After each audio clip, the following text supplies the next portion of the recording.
Ayun, marami sa inyo. And sure naman ako, marami nang nakakalam na kung ano yung nangyari sa amin ni Jamie.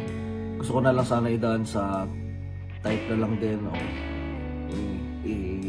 i-type ko na lang yung mga gusto kong sabihin, kaso medyo baka mas hindi maintindihan o baka tamarin lang lalo yung tao na basahin, kaya hindi rin nila maiintindihan kasi gano'n naman yung ibang tao eh. Gusto lang makichismis, hindi nila iintindihin yung isang bagay.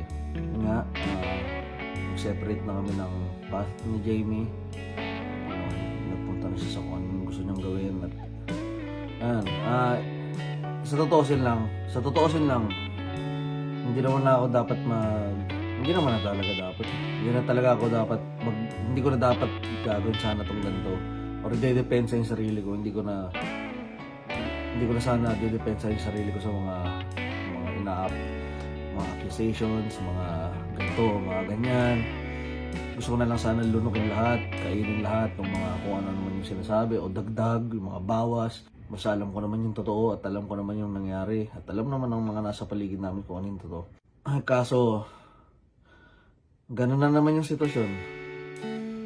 Marami na naman gumagawa ng mga fake news na ginawa na naman ako ng issue na nagloko na naman ako kaya kami naghiwalay, or scripted daw itong sitwasyon namin, scripted daw yung paghihiwalay namin. Sana nga scripted. Ha? Kung ako tatanungin nyo, sana scripted itong nangyari. Maraming mga bobong influencers dyan, mga content creators din na jump in. Sabihin na naman nila, syempre public yan, pinablik nyo. Gets ko naman pero yung ginagawa nyo, gets ko naman kung gusto nyo mag-react, kung gusto nyo magbigay ng opinion nyo. Kaso yung ginagawa nyo, nagpapalaganap kayo ng hindi naman katotohanan. Okay lang sana kung magbibigay kayo ng opinion sa ganong sitwasyon talaga.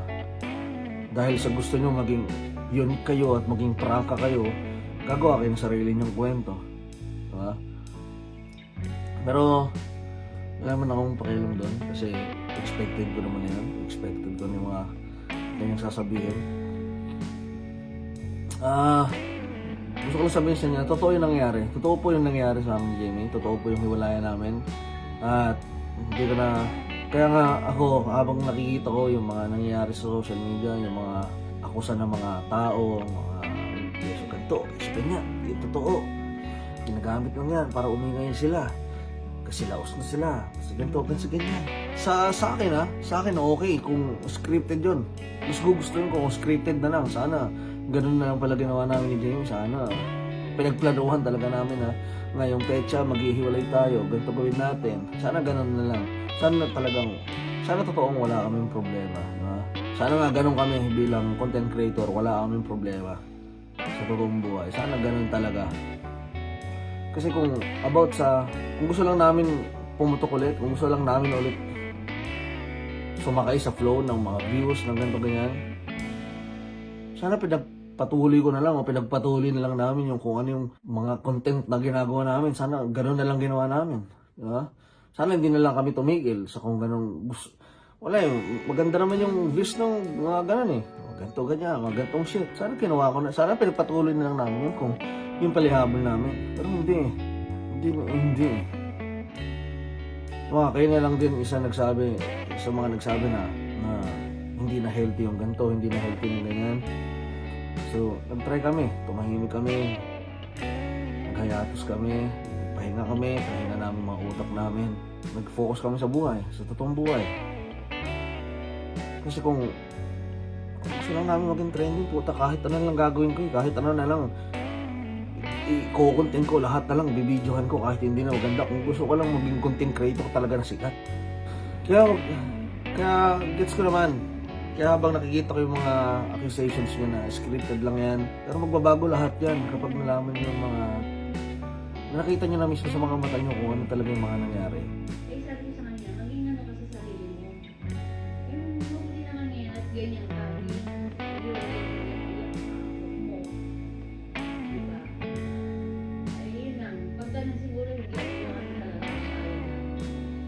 Pero kung ganyan na yung nakikita ko nito, gusto ko rin.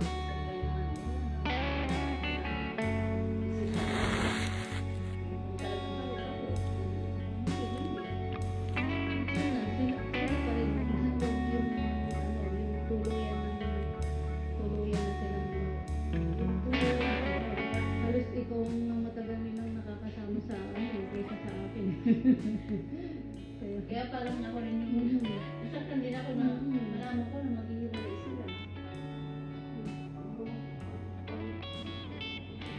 Yung ko rin. Pag nagpapanik ka, sabi mo kay Tintin, kapag kunyari nagpapanik ka, try mo mag-relax. Try mo huminga, try mo magtubig. Huwag mong titiisin. Magtubig ka, baba ka, just relax ka lang. Tapos pag hindi mo talaga kaya, or pag naman ka talaga ng panic attack, sabihin mo na kay Tintin, papuntahin mo si mama, ganito ganyan. O, try mong kayanin, ganito ganyan. Pag na-high blood ka, huwag mo nang ituloy-tuloy. Hinga ka na lang malalim. Pag minsan nagalit ka sa kanila dito, huwag ka na magpadala masyado sa inis mo, sa galit mo. Pag hindi ka na galit sa akin, pag feeling mo, nag-heal ka. Hindi yung feeling mo, pag nag-heal ka na, ready ka na ulit na makita ako, ganito ganyan. Pag mahal mo na ulit ako, pag 100% na ulit yung pagmamahal mo, dito lang ako, be. Kasi sabihin mo naman, ganyan, tumagal na, putang ina, tapos naghihintay ako sa'yo. Tapos may gawa ka na pala. Putang ina, iyan mo naman ako, sabihan mo naman ako. Diba, pag okay ka na, pag alam ko naman na hindi na ganun yung pagmamahal mo. Alam ko naman na dahil sa past ko, kaya nabuwasan yung love mo.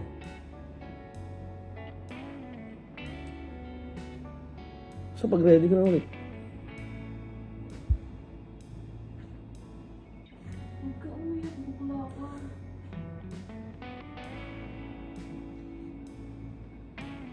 alam mo yan, di ako sanay mag-isa.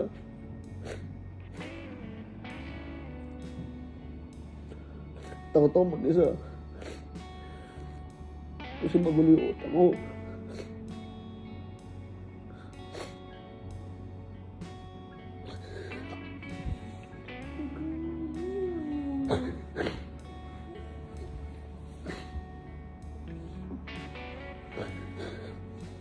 Sila doon siya.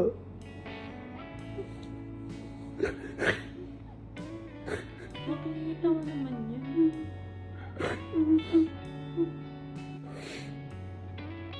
Sana maging okay tayo, be. Gagalingan mo. Gagalingan mo. Pag tayo na ulit, pag okay na lahat, wala nang ganito. Ha?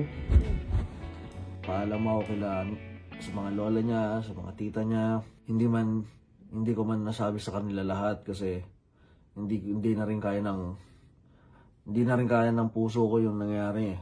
Sunod-sunod yung bagyo na dumating sa amin ni Jamie ngayong taon. Pagpasok pa lang ng taon, andun kami sa bagay na andun kami, yung focus namin na 2024 ayusin natin, ganito ganyan. Mas magiging focus tayo sa lahat ng bagay. Wala, sunod-sunod yung bagyo. Binagyan kami kagad. Ang daming nangyaring bagay sa amin. Ang daming hindi mga bagay na nangyari sa amin. More on personal life. More on sa personal namin buhay. Namatay yung stepfather ko. Namatay yung lolo ni Jamie. Namatay yung isa sa kaibigan ko. Problema sa ganito. Problema sa family ni Jamie. Problema sa family ko. Problema sa utak ko. Problema sa lahat. Hanggang sa nagpatong-patong na. Nagpatong-patong na lahat. Nagkasakit yung mga anak ko, yung mga alaga ko. Diba? Sobrang dami. At hindi ko na kailangan isa-isahin pa dahil alam naman ng nasa taas kung gaano ko pinupush yung sarili ko na kayanin lahat ng kahit hindi ko kumikibo. Kinakaya ko mag-isa. Nilulunok ko mag-isa lahat ng binabato sa akin, lahat ng sinasabi sa akin. Hindi ako nagpapaawa. Hindi ako nagpapaawa sa inyo. Hindi ako nangihingi ng kaawaan nyo. O hindi ako nangihingi ng simpatya nyo. Dahil kinakaya ko naman mag-isa eh. Sinasabi ko lang sa inyo yung mga totoong nangyari talaga. Basta naman kami, bukas na libro na kami sa social media. So, maraming bagay. Marami kaming bagay na nilalabanan sa personal na buhay namin. Lahat naman tayo. And about sa buhay, sa amin ni Jamie, hindi po ako nagloko ulit. Simula nung gumuho yung mundo namin, yung mundo ni Jamie, yung buhay ni Jamie. Sa nagawa ko nun sa past ko, lahat yun, unti-unti kong binabawi. Sinusubukan ko yung best ko. Inaayos ko yung sarili ko. Pinapatunayan ko sa kanya na hindi na ako yung tao na yun. At hindi ko na ulit gagawin yun. Araw-araw ko pa rin pinagsisihan yun. Araw-araw ko pa rin hinihingin kapatawaran sa kanya. At araw-araw ko pa rin sinasabi sa kanya na sorry sa nagawa ko. Pasensya na sa nagawa ko. Sana maging okay na tayo. Paulit-ulit. Araw-araw. Araw-araw pa rin ako nagsisisi sa nagawa ko. Sa past ko. Pinapatunayan ko sa kanya na ibang tao na ako. Nagbago na ako. Malayo na ako doon. Pero kaya huwag niyo naman sana sabihin na hinayaan ko lang si Jamie. Huwag niyo naman ako diktahan na pinabayaan ko lang. Nagdesisyon siya ng gano'n, pinabayaan ko lang. Nilalaban ko. Lumalaban ako. Kahit na invalid na lahat ng nararamdaman ko. Kahit valid yung nararamdaman ko. Pero dahil nga ganun yung past ko, ganun yung isasampal sa akin, tatanggalan ka ng karapatan na wala eh. Eto ka nung past mo eh, so wala kang karapatang masaktan ngayon. So, lulunukin ko. Pag nagagalit siya, kahit hindi ko naman kasalanan, kapag yung pinag-aawayan namin about sa kanya, problema niya o kasalanan niya, tapos, pag reasonable naman yung sinasabi ko, kapag gets niya naman, kapag wala na siyang butas o kung wala na siyang masasabing excuse, yung past ko sasampal niya. Naiintindihan ko naman eh. Naiintindihan ko naman lahat. Naiintindihan ko naman na pwedeng gamitin ng gamitin sa akin yung past ko. Naiintindihan ko naman na ganun ako, naging ganun ako, at kahit kailan niya gustong gamitin yun panglaban sa akin, may freedom siyang gawin yun dahil nasaktan siya. Nasaktan ko siya. Tinanong ko si Jamie kung bakit gano'n na siya sa akin. Nagkaroon kami ng pag-uusap na tinanong ko siya kung bakit gano'n yung trato niya sa akin. Kung mahal niya pa ba ako. Kung importante pa rin ba ako. Sinabi niya harap-harap sa akin na hindi na kita gano'n kamahal. Hindi na kita... Yung pagmamahal ko sa'yo hindi na tulad ng dati. Hirap na akong mahalin ka tulad ng dati. Narinig ko yun, mas naintindihan ko. Mas naintindihan ko lahat na wala na akong karapatan umaray. Wala na akong karapatang uminda ng sakit. Kasi mas masakit yung naramdaman niya. Simula nun, nung sinabi niya sa akin yun, sa harap ko mismo,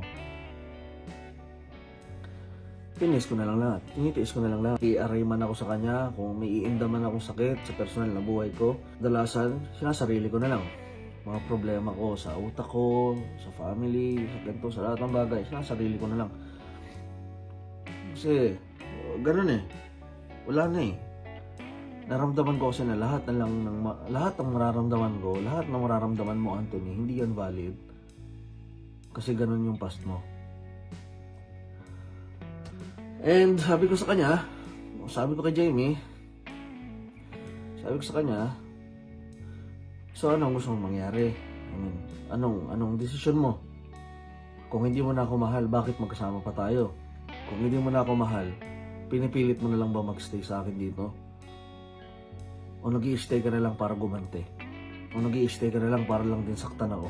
Sabi ko sa kanya, kung gusto mo na lang gumante, be, kung gusto mo na lang gumante, be, kung gusto mo na lang din iparamdam sa akin na hindi mo na ako mahal, ako na yung naging masama eh. Ako na yung taong naging masama. Please, huwag ka na maging masama. Huwag mong hayaan yung sarili mo maging masama. Sa storya natin, ako na yung masama. Ako na yung nagkasala. Huwag ka nang gumante. Huwag mo na akong gantihan. Unfair o sabihin natin kung gusto niyang i-release yung galit niya, pero hindi yun makakatulong sa pagiging tao niya eh. Babalutin siya ng galit. At hindi ko alam kung hanggang kailan siya babalutin ng galit kung hindi namin papakulan yung isa't isa. Okay nang ako yung nagkasala mo. Huwag mo nang Kung galit ka sa akin, may freedom ka. Kung gusto mo ko hiwalayan, okay. Naiintindihan ko. Kaya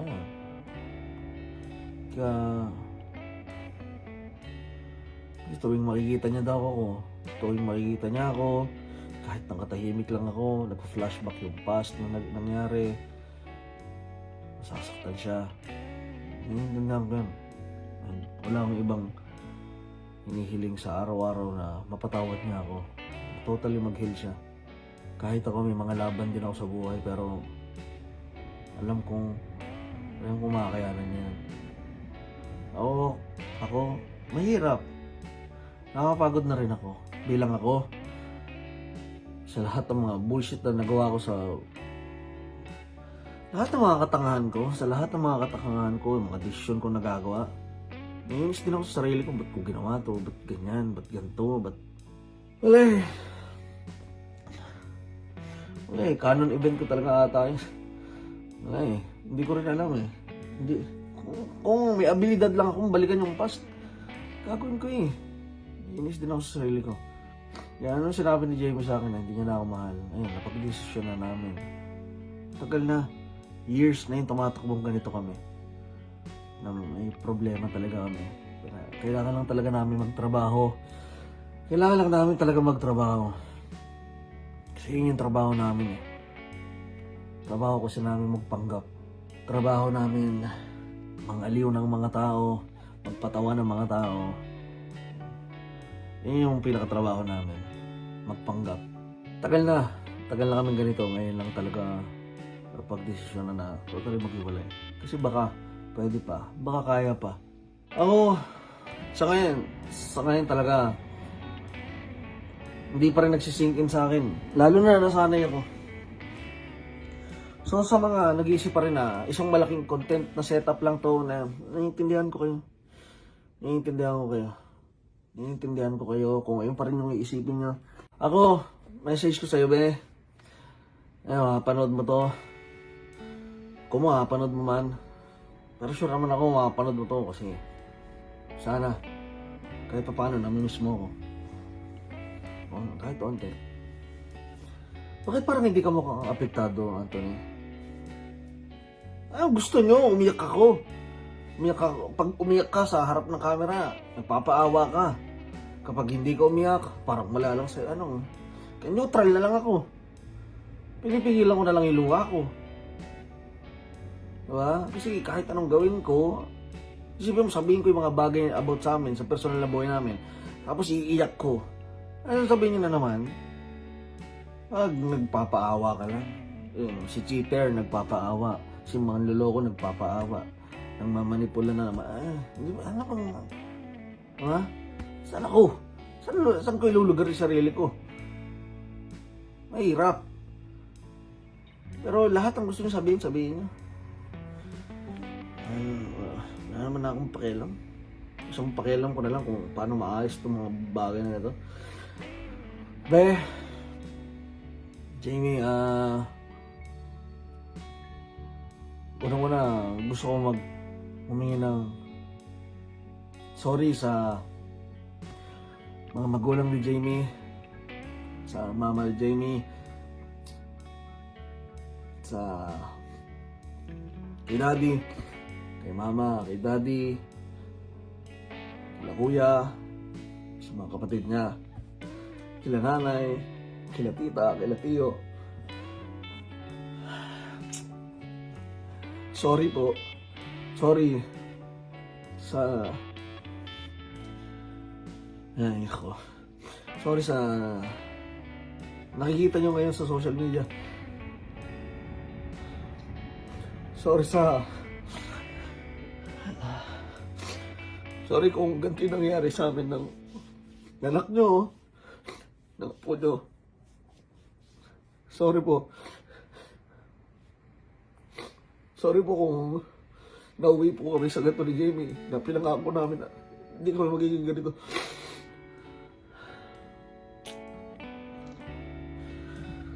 Sorry po kung yung iba po sa inyo Kung yung iba po sa inyo, hindi ko nakausap bago ako umalis. Kasi si Jamie na rin po rin naman nagsabi na huwag na muna.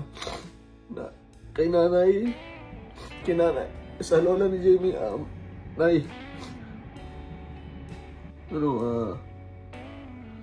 sorry po, alam ko, hindi ko po kasi nasabi sa inyo kasi kakamatay lang ni tatay. Hindi ko rin po alam kung paano kayo ma-manage o paano ko sasalain yung nararamdaman ko. Kaya hindi ko po kagad nasabi sa inyo, kaya nabibigla kayo ngayon nyo po nababasa lahat. Ayun Jamie alam mo yan, mahal kita, sobrang mahal kita. And naiintindihan ko kung bakit naging ganito tayo. Alam ko kung gusto mong i-heal yung sarili mo, and gusto mo rin mag-heal ako sa mga trauma ko, sa mga laban natin sa utak natin. Alam kong gusto mo ipahinga natin itong buhay natin dahil masyado tayong nabigla sa lahat ng bagay. Naiintindihan ko, and ikaw, dito lang ako, be. Naghihintay ako sa'yo. Bumalik ka. Kapag mahal mo na ako ulit, kapag alam mo na ulit akong mahalin, tatanggapin, nandito lang ako. Maghihintay ako sa'yo. Ayoko na masyadong abaan pa. Pero wala. Gusto ko lang sabihin din sa inyo na wala na akong kailangan ipalit. Wala na akong kailangan papasukin ulit sa buhay ko. Ikaw na yung buhay ko eh. Ikaw na nagturo sa akin sa lahat ng bagay. Ikaw na nag-correct sa mga mali ko. Ikaw na. Hihintay na lang kitang bumalik. At syempre, kapag okay ka na, kapag ready ka na, dito lang ako. Alam ko, ayaw mo munang kausapin kita. Pero please, gusto ko lang malaman mo na dito lang ako. Mahal na mahal kita, be. At wala lang ibang mamahalin na babae na kundi ikaw.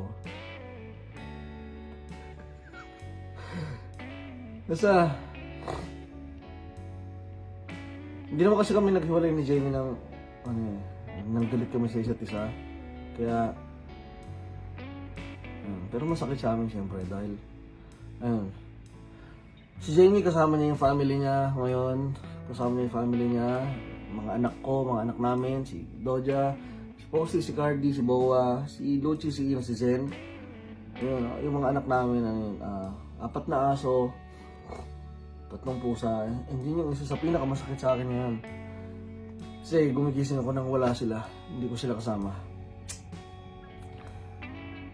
Mag-isa lang ako dito sa Japan.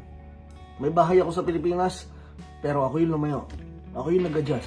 Ako na yung nandito yung magulang ko, tapos mag-isa ako. Kinakaya ko mag-isa.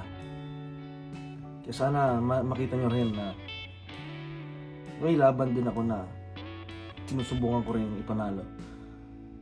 Sana huwag kayo maging one-sided lang. And dalawang tao to na sinusubukan mag-grow. Di tama yung mga bagay na mali sa relationship namin. And trabaho kasi namin to at nasimulan namin na nasa social media kami, kaya lahat ng bagay, hindi naman kami pwede maghiwalay tapos hindi na lang magsabi. Kung hindi nyo binibili yung gantong senaryo, kung hindi patok sa inyo o hindi, kung feeling nyo scripted to, mag-overthink ka na mag-overthink. Mag-overthink ka na mag-overthink kung ano yung mga bagay-bagay, pero totoo lahat ang nangyayari na to. Kung scripted to, putang ina kung scripted to, putang ina sana nag-break kami. O sige, abangan nyo next week ha, abangan next week, next month. Kung may nagbago na, ha? Isa rin pala, may tinatapos akong trabaho. na sponsor. Casino siya. Tinatapos ko yung trabaho na yun. Kaya nga, ibang mga admin ko, mga kaibigan ko, yung tumatapos ng live na yun, kung nakikita nyo man iba yung taong nagla-live sa page ko kasi ayokong sabihin nyo na ayan, napopromote lang naman ako ng ganito, kaya may ganitong senaryo, kaya iba yung pinagla-live ko. Tinatapos ko lang yung trabaho na yan, yung mga pending kong trabaho, kasi sa Pinas pa lang yan, andyan yung trabaho na yan. Naghiwalay kami ni Jamie, umabot yan na may trabaho ako. So kailangan kong tapusin yun kasi bayad ako dun. Gets niya yan. Kaya pagkatapos ng trabaho ko, balik ako sa normal. Hindi na ako magpo-promote ng kung ano-ano. Kahit ano. Kung gusto niyo yung mga video ko hindi monetize kasi wala akong kakainin. Kung para lang mapatunayan ko sa inyo na hindi ko ginagawa to para lang sa kasikatan o para sa pera o kahit ano, wala nang mas importante na maging okay kami ng asawa ko. Wala na akong pakialam dyan. Wala na akong pakialam sa kung sino man yung sumisikat ngayon, kung sino man yung putok ngayon sa Facebook. Wala na akong pakialam. Wala na akong pakialam kung ipanalo ko yung kasikatan sa Facebook. Ang pakialam na lang ngayon, mapanalo yung buhay namin. Mapanalo yung buhay ko. Maging okay yung buhay namin. Hindi ko na pinapaikot yung buhay ko ngayon sa social media. Sa totosin lang, kung makakagawa lang ako ng alternative na way kung paano ako kikita ng pera, hindi na ako mag-Facebook. Totoo yan. Kaya ngayon, pipilitin ko yung sarili ko. Mag-aaral ako dito sa Japan. Yun yung mga plano ko. Kasi wala naman ako uuwihan sa Pinas eh. Andun siya pero hindi kami okay. Mag-aaral ako dito. Hindi ko alam kung anong kasunod ng buhay ko. Hindi ko na rin alam. Pero pag dumating naman ulit yung time na maging okay at makaahon ako ulit, tatandaan nyo, pitik na lang. Paminsan-minsan nyo na lang ako makikita. Babalik na lang ako ulit kapag okay na kami. Kapag umikot na ulit yung mundo at nagkahulugan kami sa isa't isa, ngayon na lang siguro yung mga time ulit na makikita nyo okay yung mga i-post ko dito. Pero sa akin wala akong pakialam. And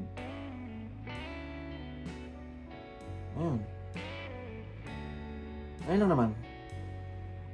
Kaya sa inyo yan, kung anong gusto nyo isipin, masyado na mahaba, hindi ko alam kung ilang minuto to. And pasensya na kayo sa mga nabigo namin.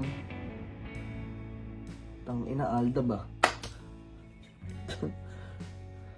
Ganito lang ako pero basta di ko na kailangan paulit-ulitin pa na sabihin na totoo to ganyan, no?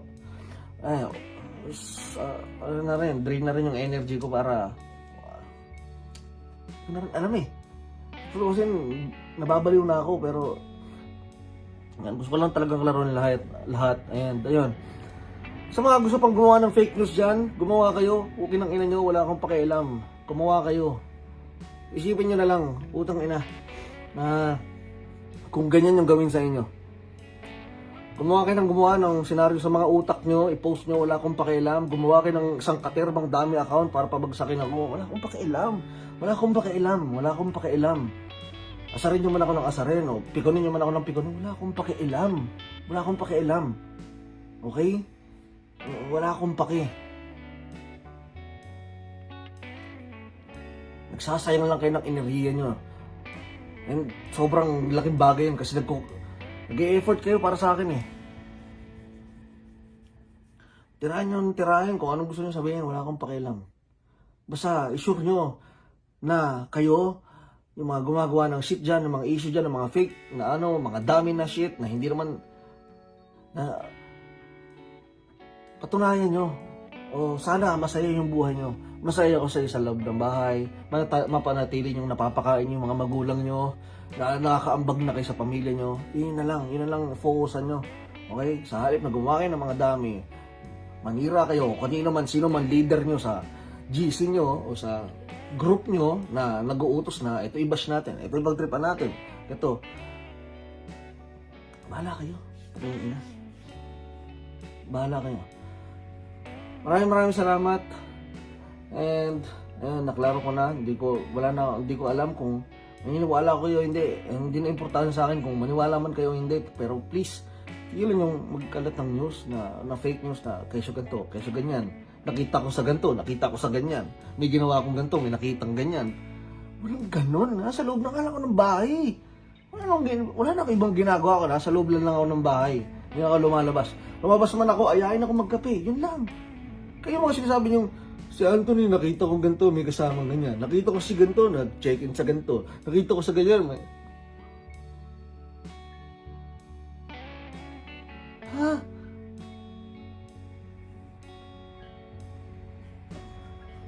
Basta, maraming salamat and ba't pa ako nagpapasalamat? Be, nandito lang ako, Jamie. Maghihintay sa'yo. Kahit gano'ng makatagal yan.